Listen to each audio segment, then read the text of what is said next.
Alrighty, so the other day, a guy was commenting and was upset that I don't do any reloading videos anymore, so today you're going to see a reloading video. I've got my 6mm Creedmoor brass here that has now been fire formed, and I'm ready to prep it again. So first step I always do is I have a Lee Universal decapper, and I just go ahead and decap the pieces of brass, and then they go in my Frankfurt Arsenal tumbler, and we're going to go ahead and clean these pieces. So this Lee Universal decapping die works really well. The only thing you got to watch out for is I ran into a problem in my 6.5x47 Lapua because this has a bigger decapping pin than the flash hole on that brass. So I destroyed a couple pieces of brass, and I went ahead and remedied that. Now that I have a lathe, I just threw that decapping pin in the lathe and turned it down. So just something to pay attention to, but other than that, this is a great die. It also will not fit really large cases. Like 300 Norma Magnum will not go into this die. So, but seems to work really good here for 6 Creedmoor. So I'm just gonna do all of those, and then I'll show you what I'm using to clean here in a minute. All right, so as you can see, we have all of our brass here, and I have steel pins in there. You can't really see them, but there is steel pin media. I just use basic Dawn dish soap, just a little bit of a squirt of that, and then I reloaded my basement. So I've got a sink down here, and I just fill this up with water.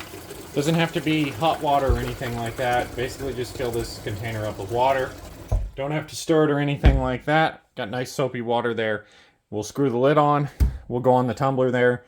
And if I'm in a hurry, I'll tumble for maybe 30 minutes. Not in a hurry today, so our brass will end up real clean. We'll probably tumble for 30-45 minutes. All right, so as you can see, I just went ahead and got the brass out of the tumbler there. As you see, it's pretty clean. I only tumbled it for about 30 or 40 minutes, but we're gonna go ahead, and I tumbled twice anyway after I resized because I want to get all the lube off. But we're gonna go ahead and I'm just gonna lay these out. We'll obviously get the pins out, lay them out on a towel, let them dry for a day, and then I'm gonna anneal them. Now, if I was in a hurry right now, I would toss them in my oven. I preheat my oven to 200, then shut it off and put the brass in for about 30 minutes. And usually doing that about twice will get this brass pretty dry. We're gonna go ahead and, like I said, we're gonna anneal it and then resize it and then tumble it again. So if there's just a tiny bit of water residue left on it, it's not gonna hurt anything. So let's get over and let's get this brass annealed. All right, so the way that I anneal is on my EP Integrations annealer. I believe this is already set up for 6, what are we shooting here, of 6 Creedmoor. It's pretty easily adjustable. I've had pretty good results with it. And let me just make sure that we're set up. So all this is an old piece of brass that I have that I kind of used to practice to set this thing up. Get the torch on here, and now I have the lights on, which usually will dim the lights a little bit. So you just get this torch. I like the flame maybe about an inch or two. Yeah, maybe about right there, and then we're gonna run that pretty close to the neck. So I'm gonna go dim the lights. All right, so, and then I'm just gonna go ahead and basically get this set up. Probably start out about 26 on here and make sure that our flame is in the right spot. Nope, we just want to back it up. I like a little bit of space between it and the case now. Alright, so right there, we were close. And what I'm going to go ahead and do is just slow this down just a notch. And I'm going to go for a real piece here. So what I'm looking for is just to see the neck just slightly start to change color, turning kind of red. Or almost kind of glow ever so slightly with the room dim. So that one was just about perfect. We're gonna roll with that. Now this one, this annealer you have to feed, but if we watch the inside of that case neck there, it just starts to turn color right as we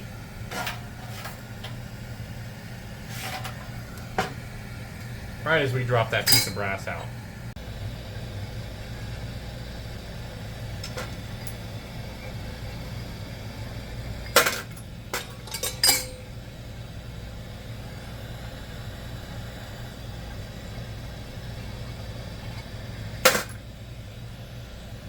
All right, so the camera's not doing a great job of showing it there, but we are getting that little bit of change in color at the neck right as our brass drops out. So that's worked for me. I anneal every single time, so if we're doing just a little under annealing or just a little over annealing, it hasn't caused a problem yet, and I've shot some pretty good groups. So, and we've always had good consistent ESs and SDs, and this is the way I've always annealed. So I'll do the rest of these real quick, not to bore you. All right, so I just went ahead and obviously we got all these annealed. Now I'm gonna let them cool down because there are a few that are still hot that are left on the top. But as you can see, we did get a little bit of a line there on the shoulder and things like that, kind of from that annealing. That tends to happen all the time. Some brass is prettier than others afterwards, but this Starling brass seems to have colored up pretty good. So next step is let this cool down, and then we're gonna lube this brass and get it resized. Alrighty, so the way I lube my brass is I basically have a cardboard box and I set all of my brass sitting straight up like this. And then once I have them all upright like that, I use this Frankfurt Arsenal case lube, which I believe is just lanolin and alcohol. And I've used this since I started reloading. I apply it pretty liberally, and I like them upright like that so I can get lube into the case mouths. Now, then I shake them around. And then we also give them some more sprays. Now, lately I've felt like I've had to use more of this to have the cases sized nice and easily. So I'm thinking about trying some different lube because I always was happy with this, but lately it's been feeling like it's been taking way too much and feeling like we're gonna risk some stuck cases. So then I let it dry, and then we'll go over to sizing. All right, so first step in resizing here is to measure our shoulder before we bump them. So we've got 1.566. Now this is my own bushing that I modified, so your measurements are gonna be different than mine. If you're using the Hornady kit, you could have a little bit different measurements, and then obviously the comparators are a little different, and because I've made my own, it's going to be a little different, but 1.566. So we're going to try to bump this down to 1.565. Now I'm using just a basic Lee die here. It seems to have been working pretty good so far in our 6 Creedmoor, and it should be really close to being set up because I had obviously had sized this brass once before, sizing it down from 6 Creedmoor, or sorry, 6.5 Creedmoor to 6 Creedmoor. So I'm just going to run this through here and we're going to see what happens. Obviously, you may have to take some more time to set this up if it is your first time using that. Okay, so run that down, little tight, kind of like we were talking about earlier with our lube. I feel like I've been having to use a bit too much of it. Okay, so we sized that piece almost perfectly, right? We're at 1.645. So what did I say we were shooting for? That's maybe 1.5 thousandths of bump. Let's go ahead and let's do another one and let's see. And then I'm going to pull out the gun and just make sure that we chamber without any resistance. Yeah, 1.566 is our starting number.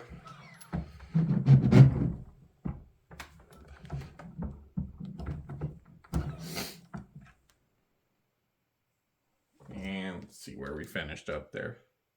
Now that one we got 1 thousandth of bump. So we actually need to bring this die down ever so slightly. Let me just check, make sure these fit in the gun, and then I'm gonna bring the die down just slightly. All right, so I just confirmed they do fit in the gun, but there's slight resistance. So I can probably just turn that die by hand just to get it just maybe another thousandth. Let's see here if that's enough. May have to grab a tool to tighten that down. 0.566 again. Run that down.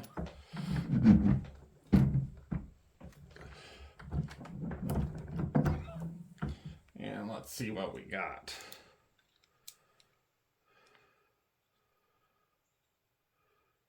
Yeah, so we're still at 1.565, so that's 1 thousandth of bump. So let me go grab a tool and we'll tighten this die down just a little bit. Okay, let's see if that's enough there. Again, we're going for maybe another 0.5 thousandths or maybe 1 full thousandth.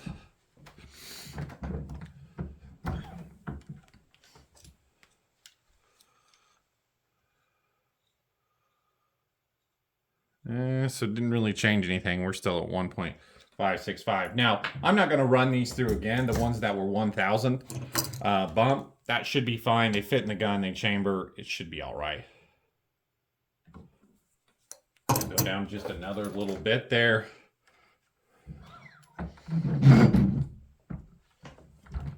Now this Lee die is just a little rough inside, as you could tell whenever we fade that up there, but I think it's only like a $20-some die. So now we're 1.564 and a half, which is 1,000th and a half of bump. Let's go just slightly more and we should get our 2,000ths bump.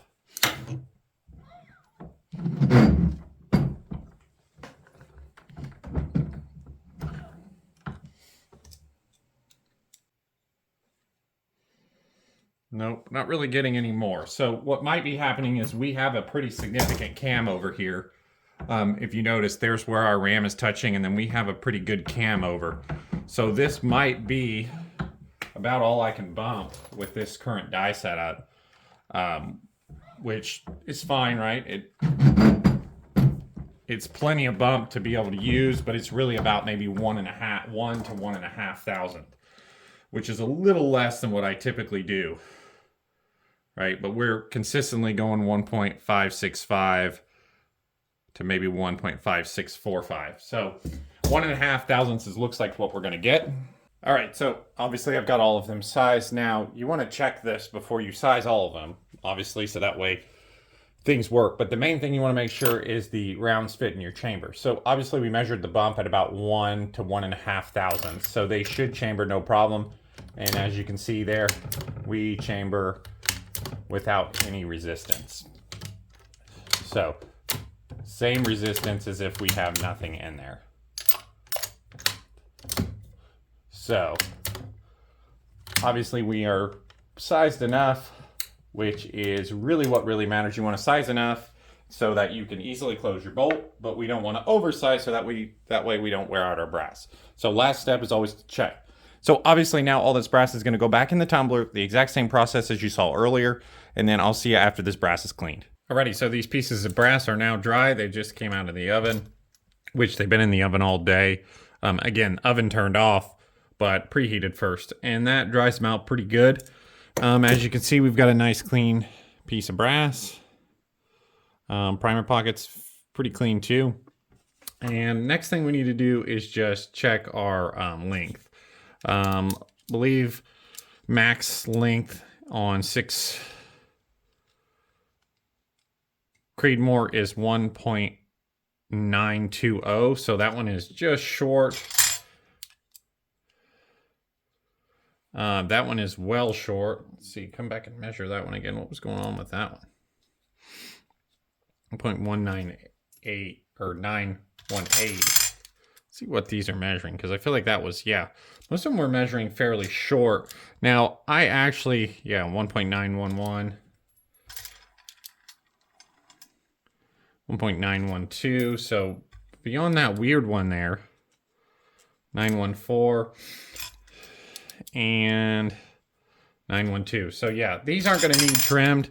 I actually like to run them near the max. I feel like, in my opinion, that's going to be less likely to build up a carbon ring if we've got all that space at the end of our case. But again, all these are almost the same. They're within a couple thousandths, except for that one weird one. Oh no, there's another weird one. So I may put those out to the side. You guys are actually going to get to see those trimmed, because I'm going to trim them down to at least match kind of what these other ones are. All right, so I'll go through and measure them all, and you're going to see a couple of them trimmed. All right, so this has been my trimmer of choice lately, the Frankfurt Arsenal Universal Precision Case Trimmer. So let's see here.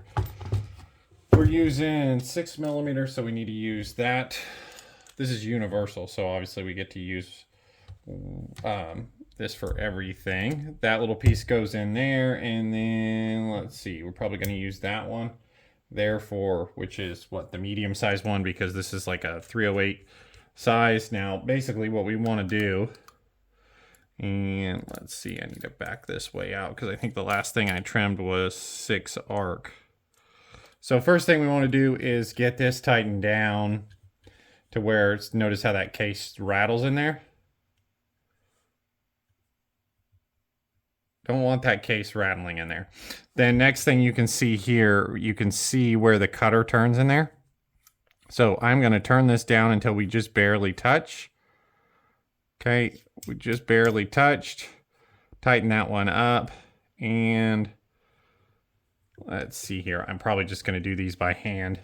We usually put this up in a drill, but I only have to trim a couple of them. So I'm just going to do it by hand.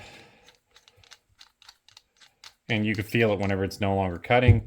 And as we can see, we get a nice clean cut there. Let's see how much, see what we got this one down to.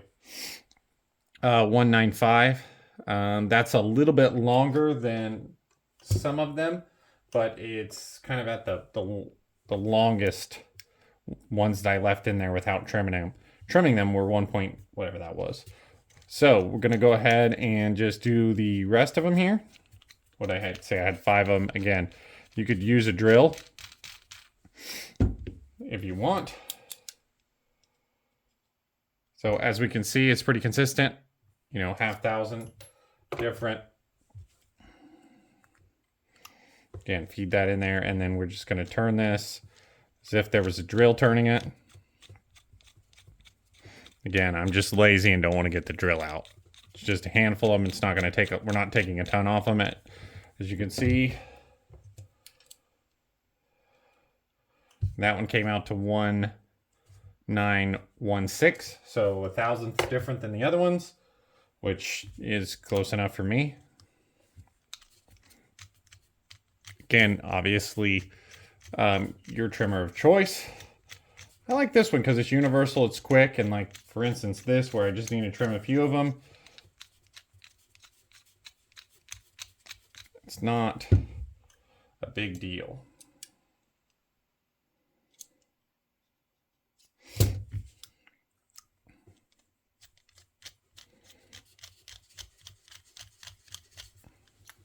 Now it does indicate off our shoulder.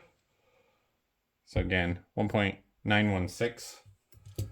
And our last one here, which I forget, we had one of them that was quite long. It was like 215, or it was 25, 1.925, which was much longer than the other one. So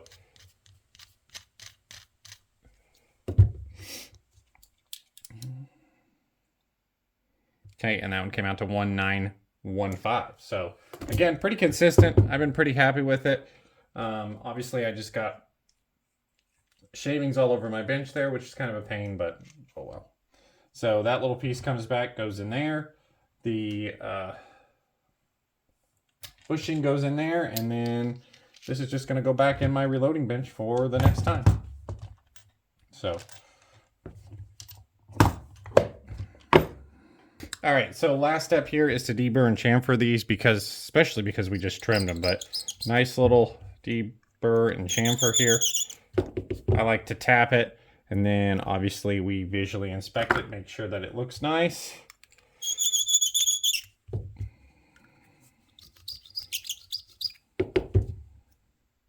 And you don't want it sharp or anything like that. You just want a nice smooth entrance for the bullet to go in.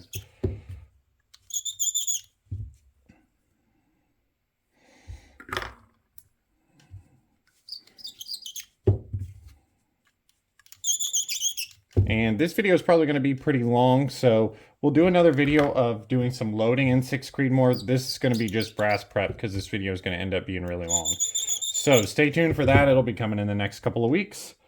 And I hope you guys enjoyed the brass prep video. Now I've got my brass prepped and ready to load up. So catch you guys next time.